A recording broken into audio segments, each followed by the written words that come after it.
units responded to a report of a man that was unconscious, unresponsive. He was outside of a building. On arrival, they found him unresponsive.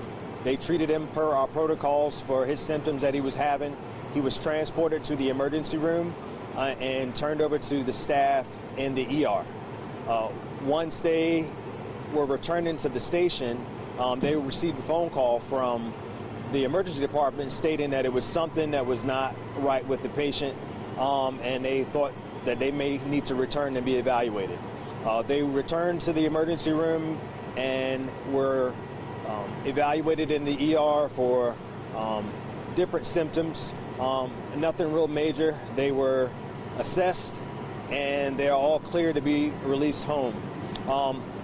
Once they found out that there was some type of substance on the patient, the hospital went through their protocols and we assessed that there was something with the substance on the patient that was causing the issues. We then activated our hazmat team for the city of Norfolk, as well as a call from some mutual aid assistance with the city of Portsmouth.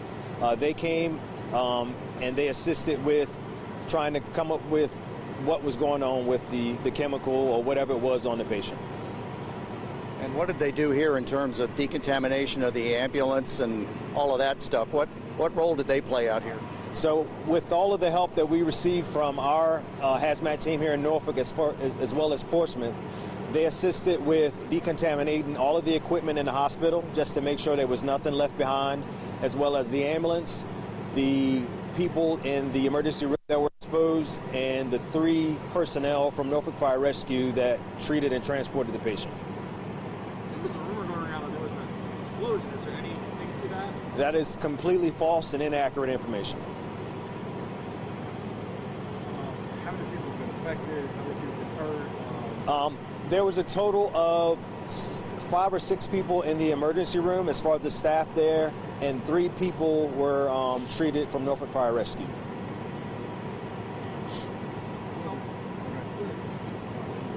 How long do you think everything will be resolved here? Right now we're wrapping up the decontamination. All of the equipment has been decontaminated, the ambulance has been decontaminated, as well as the equipment inside the emergency room. So we should be wrapping things up here within the next 15-20 minutes. Is that good? I have a question. People coming in for an emergency, is there anything they should know, any directions? Ask her. Oh, okay. Yeah. Okay. That's it. Okay. My name is Patty Montez, P-A-T-T-I-M-O-N-T-E-S. I am the System Manager for Emergency Management and Business Continuity for Sentara Healthcare. At approximately 1:25 this afternoon, I received notification that a patient had arrived in the ED and some staff members had become symptomatic, caring for this patient.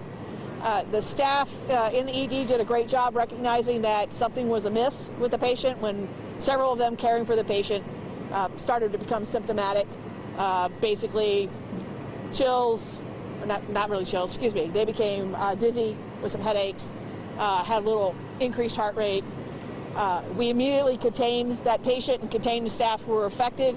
We went to our emergency decontamination procedures, called a decontamination alert for the hospital, secured the emergency department to prevent any further contamination, and began decontaminating patients and staff.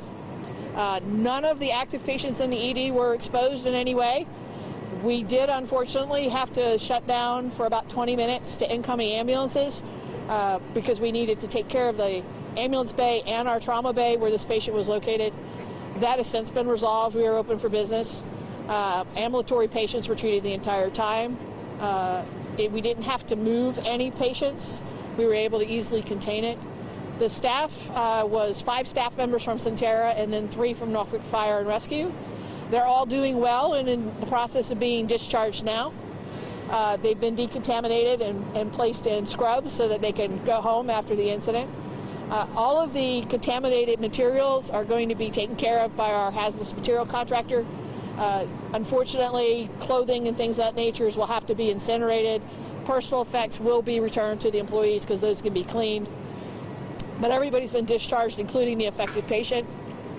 He's been discharged without any ill effect. and we're returning to normal operations. The last thing we had to do was the decontamination of the Norfolk ambulance and cleaning of the trauma bay and the ambulance bay.